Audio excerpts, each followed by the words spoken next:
Today, we are very fortunate to have novelist and poet Sarah Tolmie joining us. Sarah is a professor of English at the University of Waterloo and trained as a medievalist. Her latest work, All the Horses of Iceland, published in March, was listed by CBC Books as 66 works of Canadian fiction to watch for in the spring of 2022. Welcome, Sarah, and thank you for making time for us today. Thank you very much. I'm pleased to be here. Let's get right to it, shall we?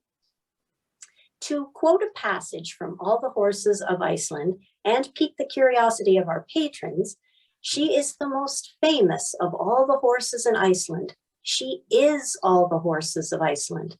Every horse in Iceland, like every person, has ancestors who sailed here in a ship.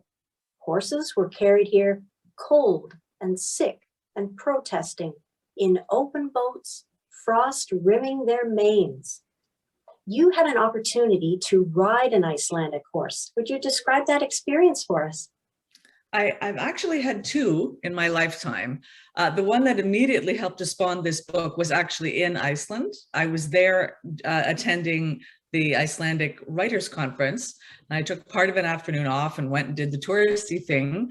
Just right outside of Reykjavik, there are a number of different stables that will kind of take tourists on little trail rides over the extremely varied terrain that you can find even within a matter of a mile or two in Iceland. So I did take that time off. I went out and I got myself onto this beautiful little chestnut gelding whose name was Bjarni, and with two other people that day. One was a young Japanese woman who had never been on a horse in her life before, but she was bold as brass and just carried on. And then a slightly older American guy who had some experience, plus the two actual experienced riders who were doing the tour from the stable. And the most memorable part, actually, there was a little section that was on that marvelous, completely dead black volcanic soil, which is just, it is simply not, I suppose if you come in from Hawaii, you would know that soil very well. But in other respects, it is just utterly unbelievable and sort of lunar. It's just so very, very dead black. And then there was also a section that of a kind of wonderful, interesting red clay soil that was populated by huge rocks, covered with this very precious lichen, which was actually, conserved carefully. And there were signs around saying, do not tread on, et cetera. Anyway, but the horses themselves, of course, are extremely interesting, particularly from my perspective as a medievalist. What the Icelandic horse preserves is something that was much more common in European horses, really right on through up till the end of the 18th century. So they have two lateral gaits, which means they use the legs on one side of them. So they have one which is broken. So it kind of goes 1, 2, 3, 4, 1, 2, 3, 4. And that thing is called a tilt. It's about the speed of a fast trot. And you can go quite speedily, and you get a feeling of the horse being quite low to the ground and going forward aggressively. There's a slight side to side roll, but there is not the bump-a-dump, bump-a-dump, bump-a-dump you get at a trot.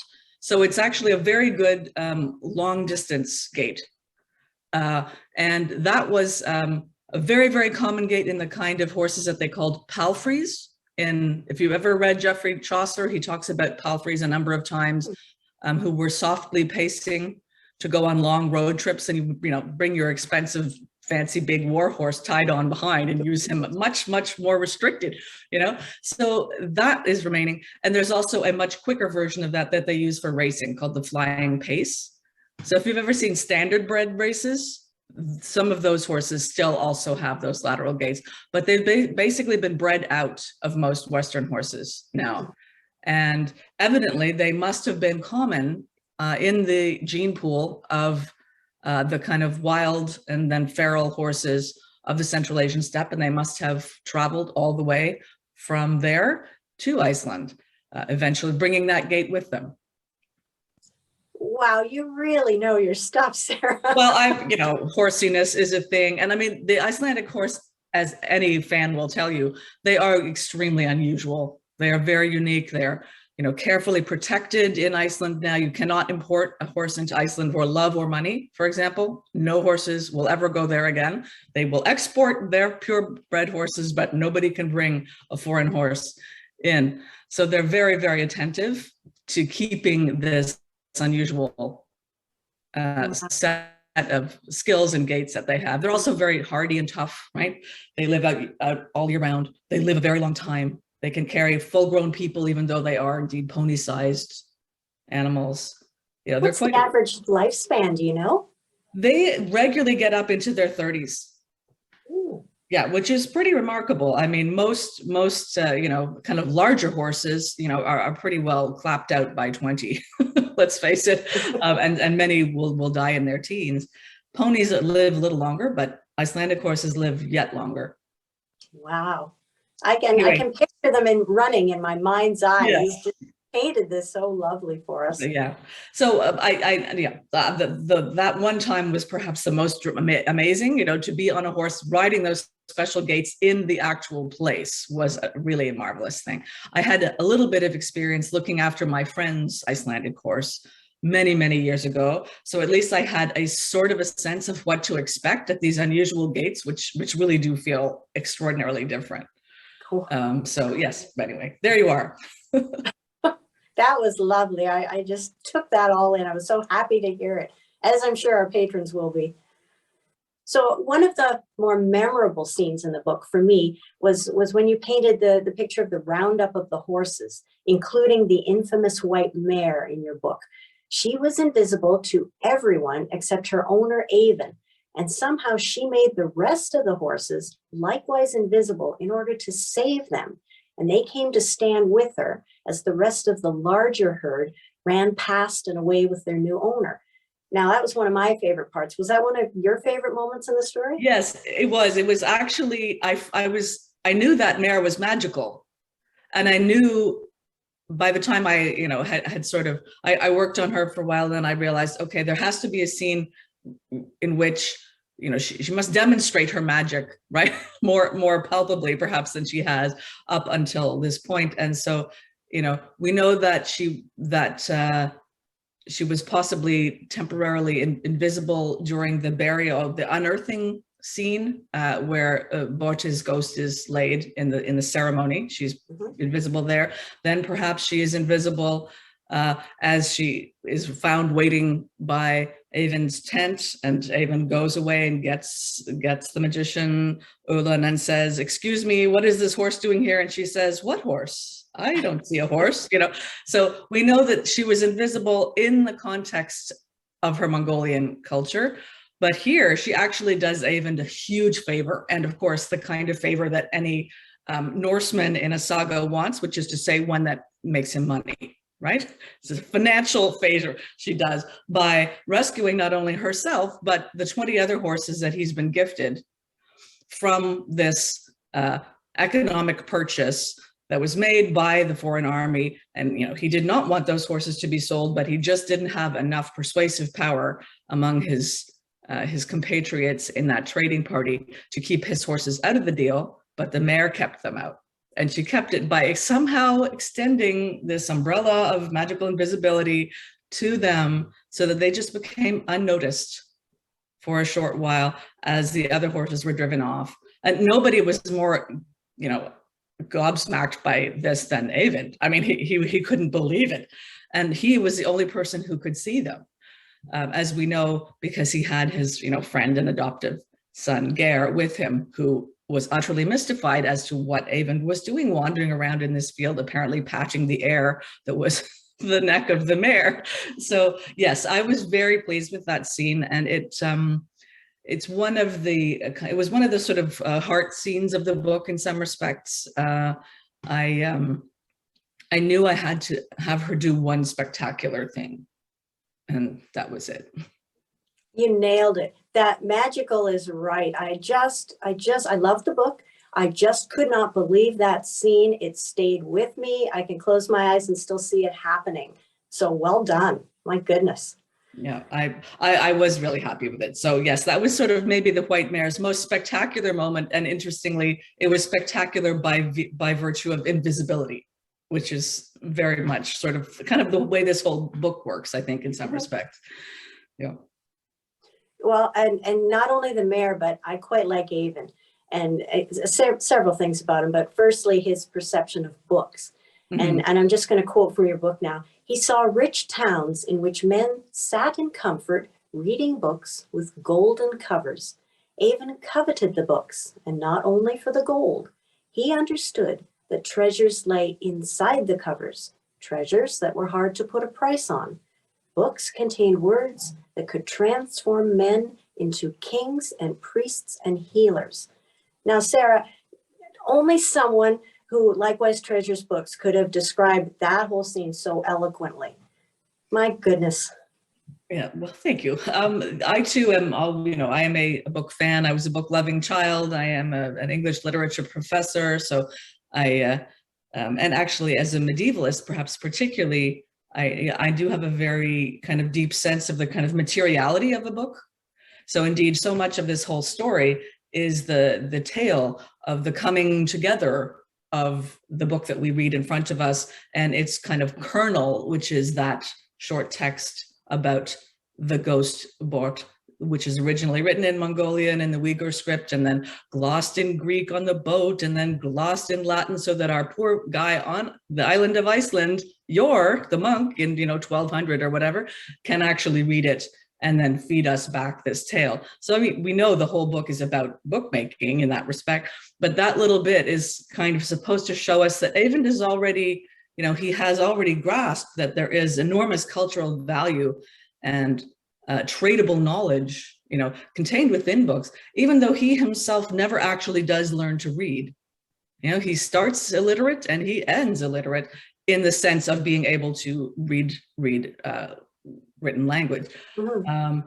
But he does witness, and gradually he is sort of trained, in a sense, over the course of the narrative to appreciate what he thinks of actually as the magic, first, of capturing the written language through these several different scripts and languages. And he becomes very attached to this document that is the little kernel document of the saga itself. And he treasures it just as much as he treasures all these expensive horses and the felt that he has, risked his life and traveled all that distance to trade for. That little scroll becomes indeed just as important to him, even though he can never read it. He hears it read, he hears it coming into being, and then presumably it sits quietly in the monastic library at Skalaholt for some long time until a monk gets hold of it and sort of spins it up into this larger narrative.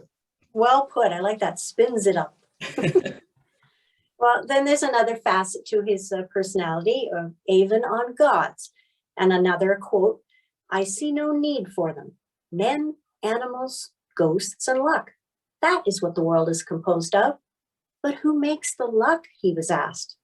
"The interactions of men, ghosts, and animals." Just like that. Yes, that, the Norse pantheon is very famous and powerful.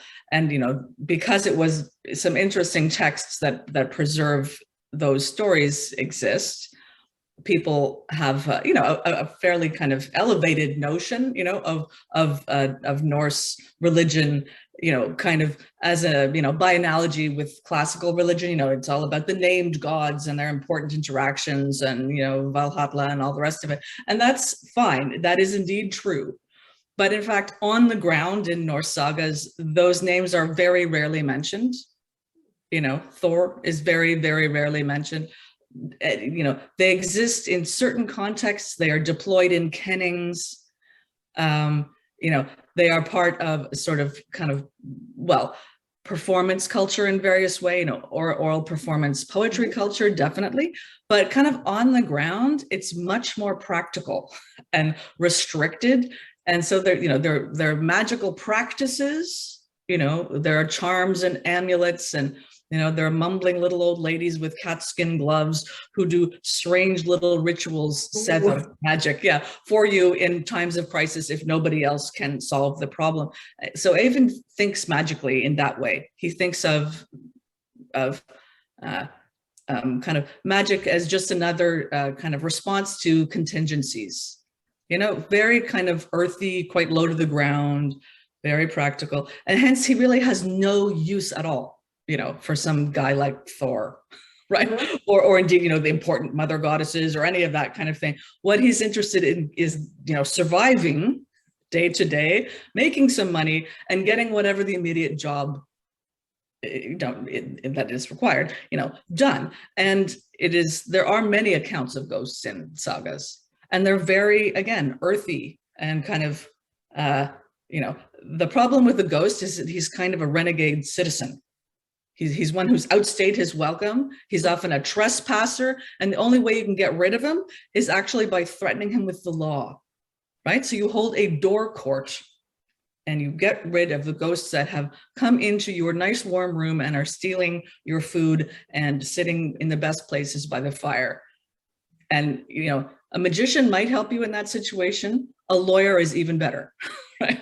A law speaker. So it is that world of magic that Avon is part of. It's very practical and day to day. And it's I'm going to remember that next time I feel haunted, is to hold a door court. Hold a door court. You know, you just got to look it up. There are some protocol, and then you charge those ghosts with trespass. And then there are several just lovely moments where, you know, several ghosts who have indeed been doing that very thing. I think this is an Erbygge saga. Yeah, so they they get duly charged by the law speaker, and they kind of file out dismally one after the other, saying, "Oh, we had it so good, and now we don't," and they just depart, and that's it. Like, that's how you get rid of a ghost in Iceland, you know, in about the year 1000 kind of thing. So Avon thinks in those terms. And that's why he is able to do what he doesn't even think of as magic, actually. He thinks of it as a practical ritual to deal with this unruly part of the community that just happens to be dead. But I shall not forget that. Yeah, it's fundamentally a legal operation, really, that I think he carries out there. And that's why he sort of gets on the same wavelength as the magician or the shaman, Ulan, because she also takes a very practical view of her job. Mm-hmm. So there's a meeting of minds there, right across that language and culture barrier in some respects, because they feel that they have this practical task to do, and they do it. So your sensory image on languages, I found that really clever. And here's another quote, because you're so quote worthy. Some he could see into and some he could not. Listening to them was like looking down into a stream. Sometimes the water was muddy and sometimes clear. You nailed that one too, really. Thank you. Yes. Well, I mean, isn't that the way that a person who, again, is thinking of language only orally? He's not thinking of what marks look like on a page.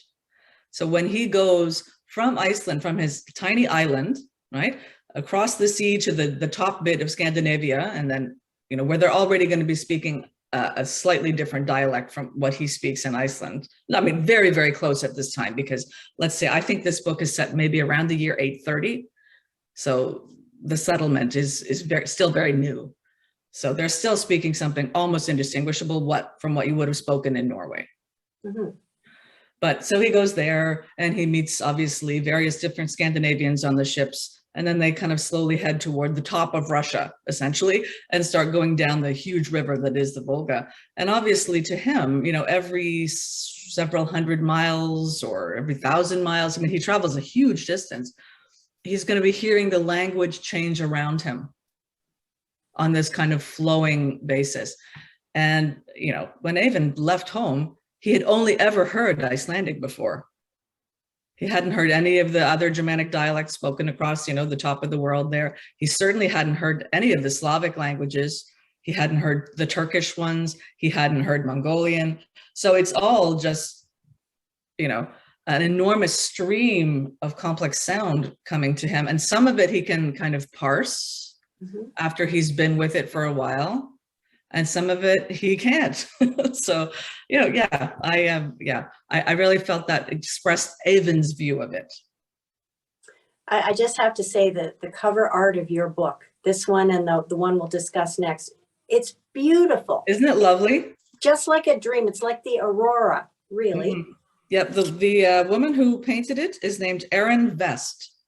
And this is the first cover that she has done for Tordotom. Wow. So yeah, I feel that was an incredible debut for her as well. Both of the covers that Tor have done, this one and the one for the Fourth Island, I thought they were both beautiful. But this one I actually kind of requested. I sent her, Chinese images, like Tang Dynasty images and whatever, Asian images of horses, and said, can we make the horses look like this? Asian looking horses, to give us the sort of Mongolian, kind of dimension. And she came back with this almost immediately. It was just absolutely gorgeous. I wish I had the original, actually, but it is a beautiful piece. I do agree. It really, really is. I congratulate you on the covers as well as the content. So now we're going to discuss the Fourth Island. I loved that book too. To me, after having read that one, you've got such a great talent for painting multi-layer images for our minds. And so I've got to share a little summary of this one to bring everyone up to speed. Huddled in the sea off the coast of Ireland is a fourth Aran island, a secret island peopled by the lost, findable only in moments of despair, whether drowned at sea, trampled by Cromwell's soldiers, or exiled for clinging to the dead. No outsiders reach the island without giving in to dark emotion. I read that and I thought, oh my goodness. So this fourth island is hidden from the other three, and it's called Iniscalcha, which means lost island in Gaelic. The actual three Aran Islands in real life are off the mouth of Galway Bay on Ireland's west coast. But in your book, we start out, the year is 1840. The body of a strange man washes up on shore. He's clad in a sweater with a mysterious pattern. Oh, once you get reading it, the power of a hand-knit sweater and what it comes to mean to individuals and the entire community. So this story actually has two very clear and obvious origin points. It, in fact, like the Iceland book, it came from a sort of traveling as a writer. In this case, I went to the Dublin Worldcon, the big sci-fi and fantasy annual conference, and that was lovely. But again, doing the touristy thing on the side, I did a number of sort of, bus tours, and one of them indeed was kind of to the Cliffs of Moher and some sort of beautiful little villages on the West Coast, etc. And there was a typically, totally like garrulous and robust tour guide driver. So, he's driving, and he's also chatting into his microphone as he goes. And a certain amount of stuff that he said, there were certain elisions in the dates and things were kind of, strange. But one memorable thing he pointed out was that that each individual town or village, and sometimes even farm on the Aran Islands, was supposed to have a kind of signature knit pattern that was was a kind of time stamp and person stamp that went with the individual small region, so that in the event of a fisherman ever going overboard, as they regularly did, poor buggers, he could be identified by his patterns. Now, as it happens, this is completely not true. Sadly, this is just one of those wonderful pieces of lore that you think, oh my God, I must immediately write the story that goes with this lore. And as soon as I heard that, I thought, oh, there it is. There it is. I have to write that story.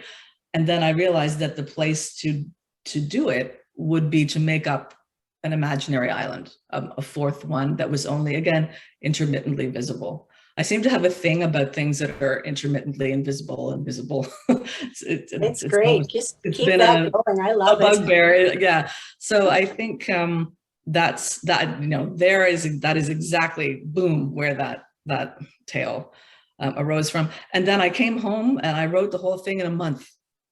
It just came zooming out. Everybody who knew me was stunned. I mean, I do sometimes work rapidly, but never that rapidly. So I think I had the whole thing nailed, like first to last, within about 6 weeks. And then I passed it on to my editor at Tor, and yeah, everybody was amazed at the pace. So I think that story was it was kind of somehow ready in my mind. There were latencies that in just that little twig of that wonderful 2 or 3 lines about the sweater instantly gave me. It was fantastic. There's one quote from the book: "All of the lost can understand each other. It's an admirable rule." I've read the book.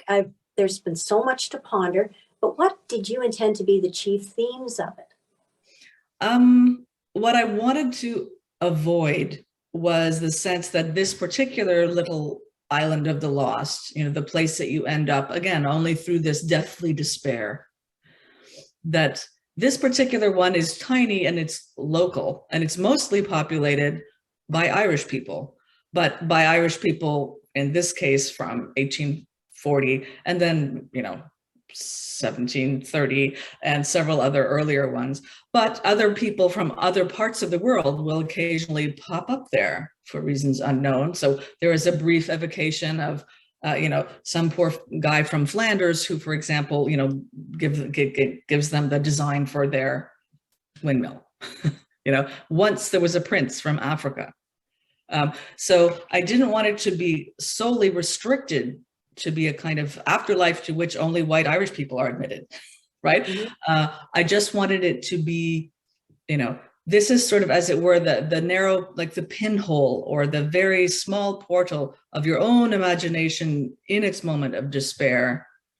It takes you to this particular place, which is sort of inflected, is recognizable some way to you as a person. So they are quite local. So this fourth Aran Island in Ishkelta, it is the local phenomena, but I don't see why there couldn't be what like others, right? Off the coast of Malabar, right? So I don't want to restrict the concept, right, to it being sort of always and only an Irish island and only that afterlife is available kind of thing. So it was therefore imperative that people could get there who spoke other languages. And of course, I mean, it's not as though there aren't major and dastardly language wars in Ireland from the beginning of the beginning, right? I mean, who speaks English and who speaks Irish, and a few people speak French, and et cetera, et cetera. So that English and Irish are spoken on the island from various different generations of history, but other languages have also been spoken. And when one of the kind of learned characters lands on the island, he happens to have a copy of Goethe's The Sorrows of Young Werther in his pocket, and it's in German.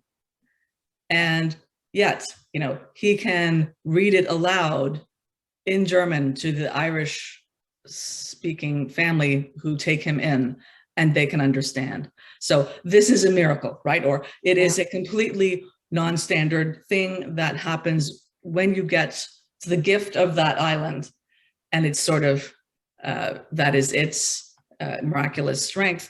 But I suppose you might say the dark side of it is this problem that, if a person nurtured there, right, like the fisherman who is finally washed up on one of the other islands, having been nurtured for some time on the lost island, he brings a kind of terrible lostness with him, actually sort of in his flesh.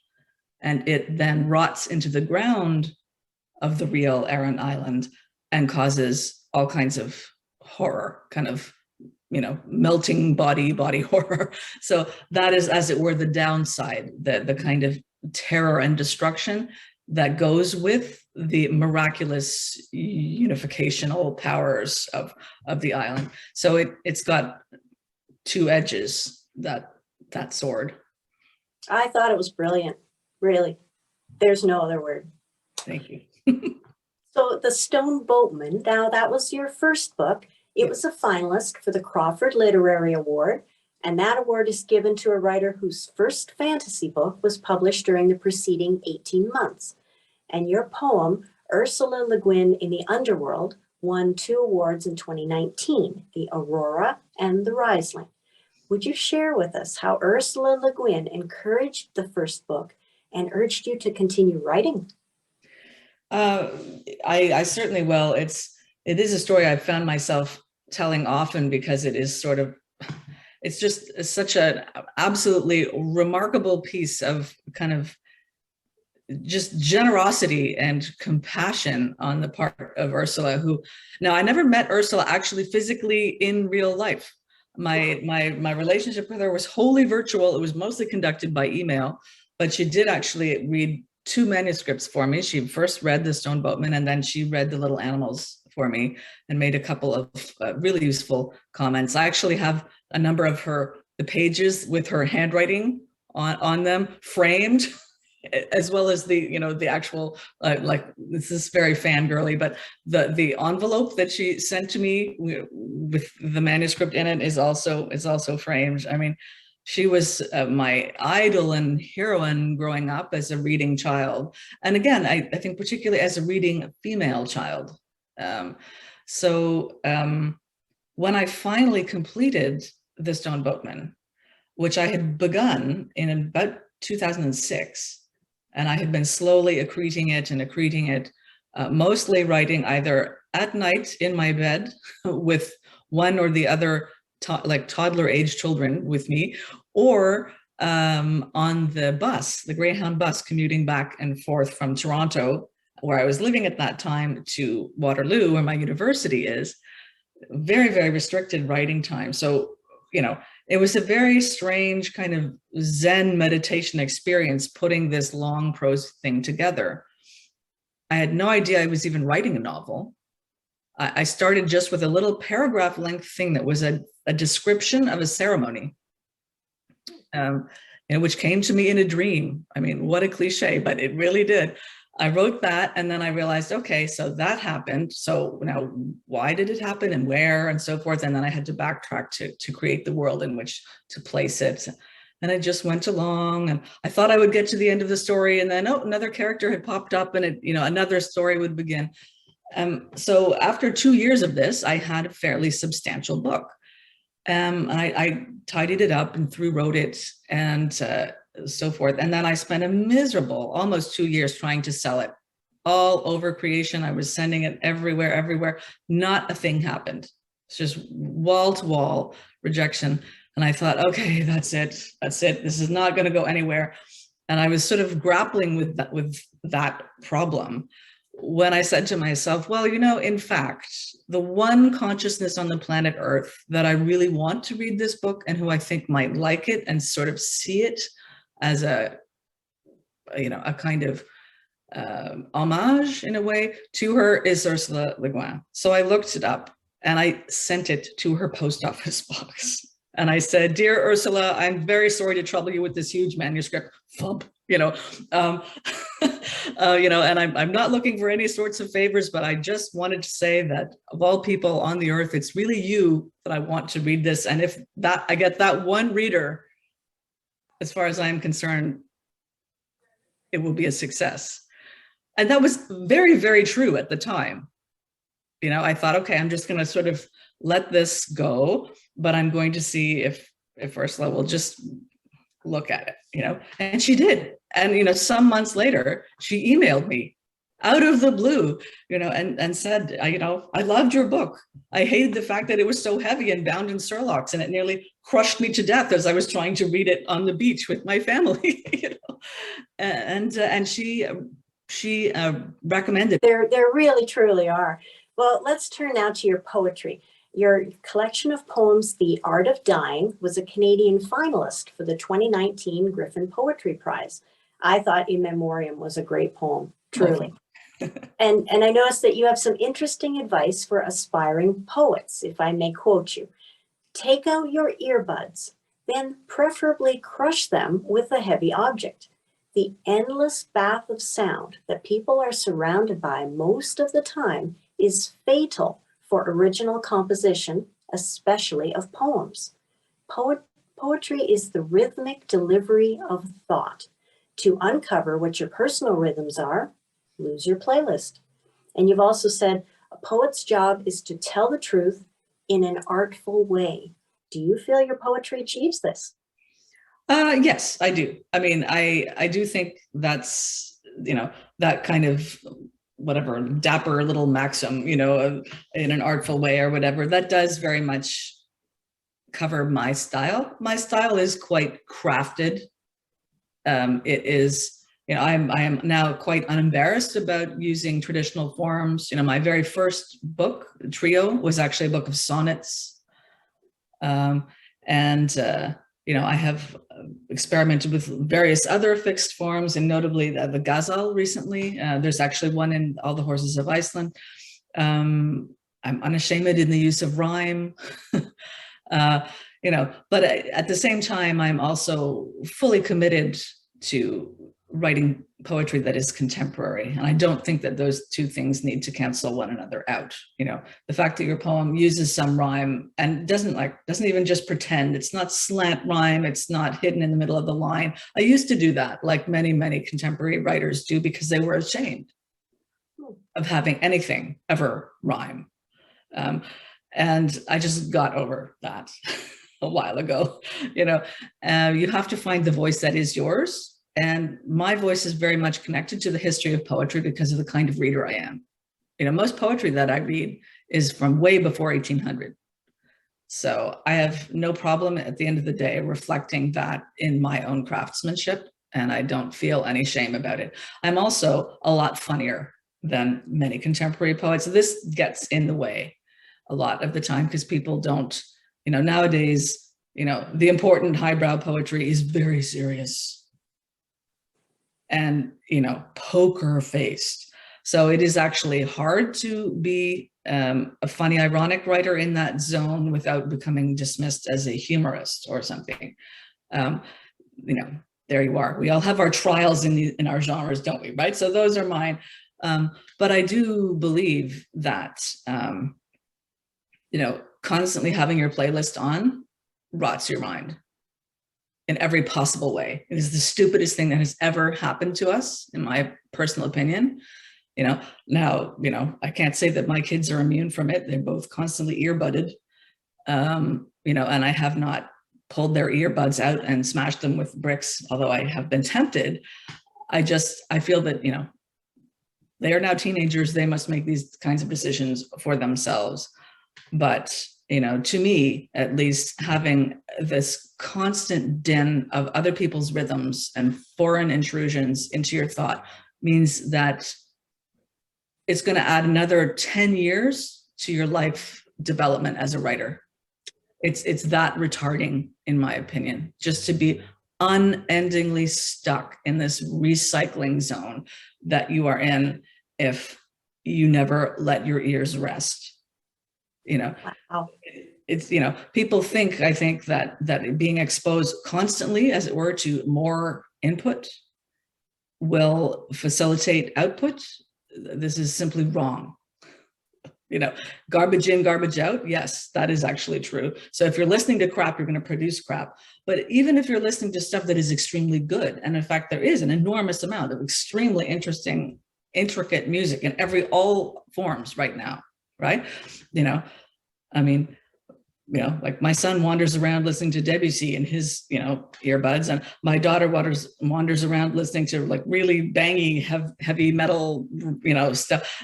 The problem remains the same, is that they're not experiencing silence. And it is in silence that the voice grows inside you, in my opinion. So, I just think this is a dire state of affairs. And I wish it were not so, but it is. Yeah. Would you like to read a passage from one of your novels or poetry for us? Yeah, do you have yourself, where do you want to go with that, do you think? I have a passage that marked in all the Horses of Iceland, which is a nice little one, which takes about a minute and a half, 2 minutes kind That of sounds thing. great. I It's love fairly that. freestanding. Okay, let's do that, because that's probably a good one. This is a section that I feel sort of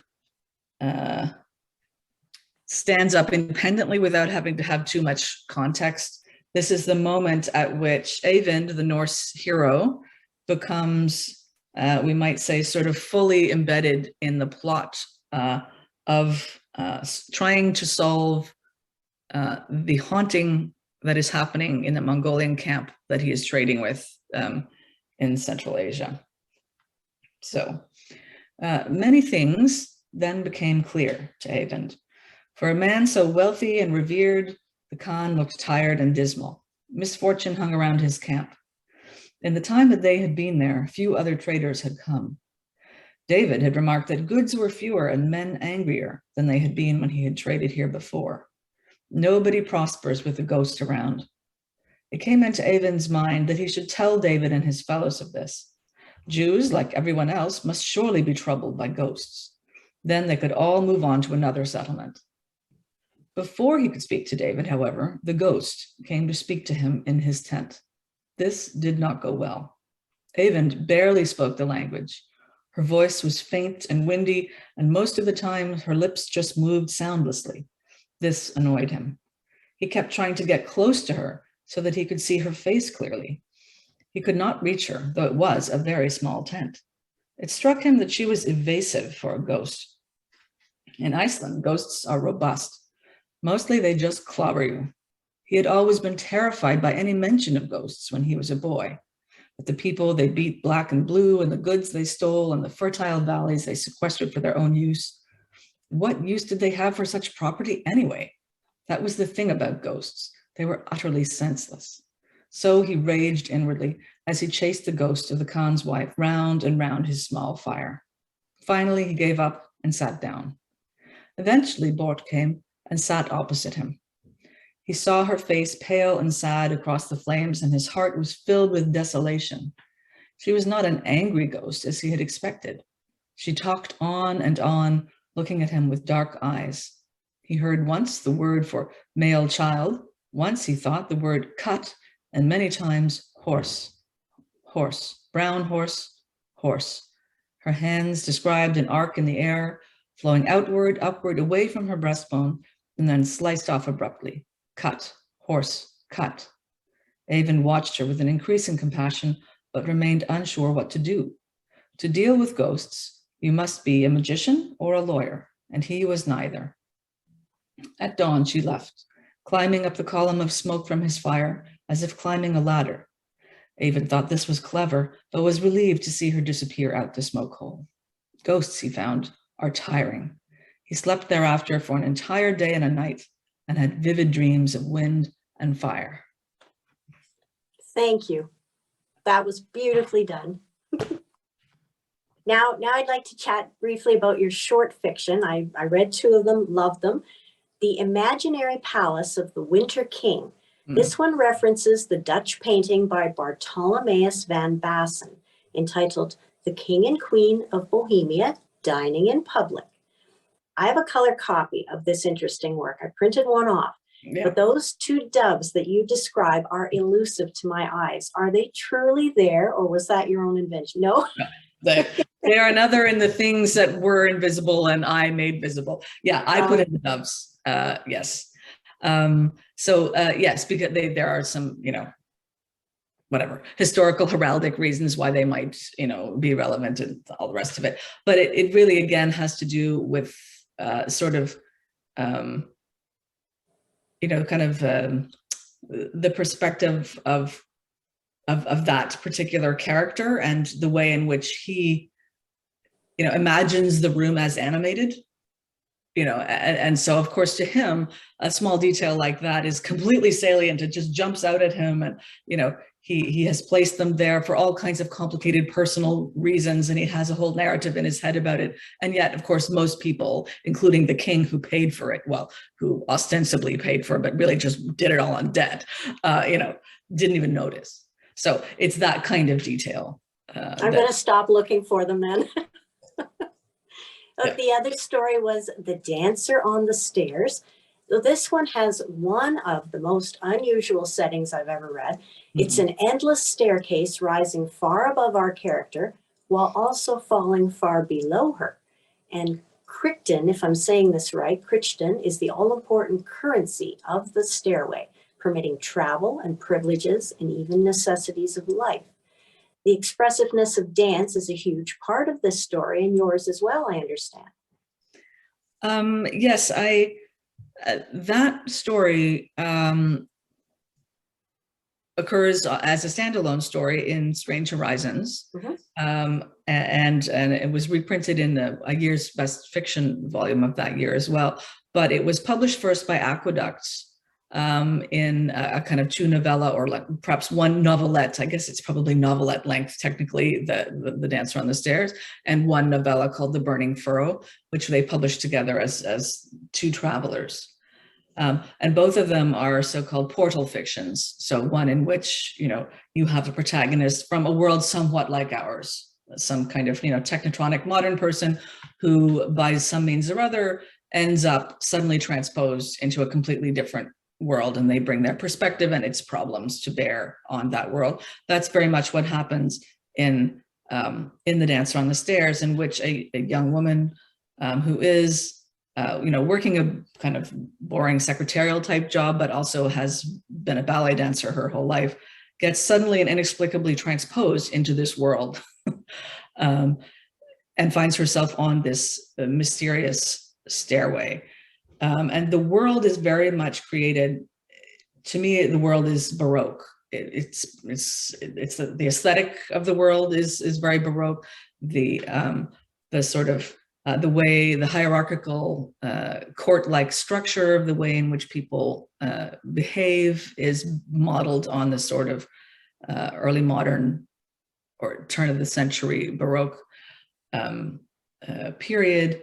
It's actually, in many respects, it has to do with the fact that a good friend of mine, when I was growing up for many years, was a member of Opera Atelier in Toronto, one of the sort of premier places on earth still, in fact, who do early opera, with people wearing enormous panier and, people who stage Dido and Aeneas and this kind of stuff with the period dance and the period staging.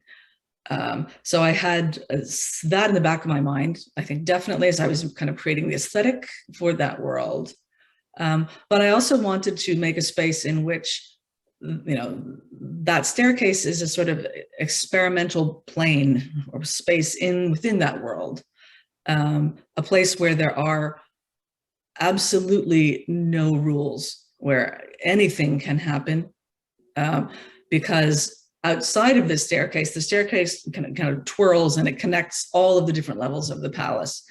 And, every single staircase of the palace is densely peopled with all kinds of different people who all have very specific hierarchical roles, which are extremely rule bound. So they're hyper governed, hyper ruled in everywhere in that world except on the staircase. And then the staircase is a complete free-for-all space. And, you must go from your staircase, whatever, your general place in the palace, up or down the stairs, through this kind of, sort of moral jungle to the other, stairwell.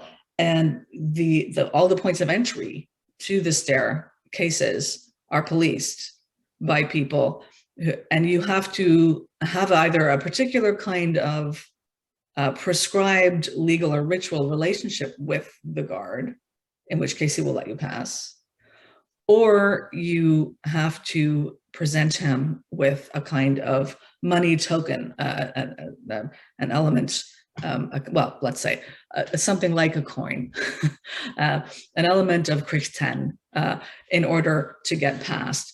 But nobody on the stairwell can give you krichten. And if you haven't got any already, you could be trapped there forever. So she lands in a kind of impossible bargaining position into that world. She does not speak the language, which is very complex. And she can't actually get off of this liminal space and out culture because of this barrier, which she doesn't even understand. And it takes her a long time to process the rules about it. Finally, literally after months of dwelling and begging on this staircase, she is able, by illustrating that she can dance, to prove that she has a marketable skill, and somebody comes and offers her a role, which is actually a kind of quasi-enslaved role in the dance company that she ends up first performing with. And that person gives her the Kriten, which will allow her finally to exit the liminal space of the staircase and go out into the world. And then she takes up her role in that society. But I just, I wanted the kind of, it's not exactly a desert island. Indeed, it's much peopled, but it is a place in which you are not intelligible at all to the people around you, and you can't get in to the resources of the culture for quite complex reasons, and it takes her a very long time to learn what those reasons are. So anyway, it's one of these, I think portal fictions are almost always thought experiments, but this one is very much a thought experiment. And it was a great story. I really liked it. I'd like to touch briefly about medieval times, because you are a medievalist here. I don't get to talk to one of those every day. So another quote from you: "My trade is reading them professionally. I consider myself a spokesperson for them, for the work of the dead who wrote in languages now inaccessible to us. It is my duty to keep them alive because they were brilliant." That's it up, isn't it? Yeah, that's it. I mean, there are many, many reasons, right, to become a scholar, or a literary scholar in particular, right? They're critical reasons. You may, in fact, have it in your mind most of the time to, want to deconstruct, right, the power and authority of various different kinds of writers or genres or whatever, and show quite justifiably the various different kinds of oppressions that they were enacting. And I mean, I've certainly done that fair share of my professional career. That is actually part of the task of criticism, but it's also the case that, what I read primarily is very long ago and far away. It is only sustained nowadays really through the university tradition.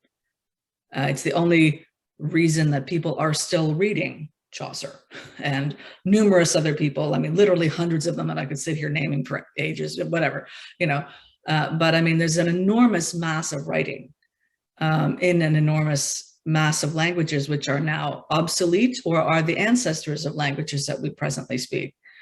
And, university learning is the space that keeps those traditions alive, and they are extremely valuable. Not only are they the antecedents of everything that's going on now, but just as repositories of knowledge and speculation, they are far richer, in fact, than 9/10 of the stuff that is being published today. I get much more charge out of, more juice, more just more interesting ways of looking at the world, and a diversity of, of facts, of institutions, of images, of types of person, of beliefs about the world, and above all, rituals, which are the things that fascinate me, I think, more than any other single thing on earth, from these texts. I don't really consider my work as a creative writer necessarily as like kind of completely just like, I don't know, channeling or translating or whatever in these ancient, more ancient texts. But there is absolutely no question that a great deal of this stuff that populates my head comes from these works, which are very old. And in a sense, because they are very old, in our world, they appear new.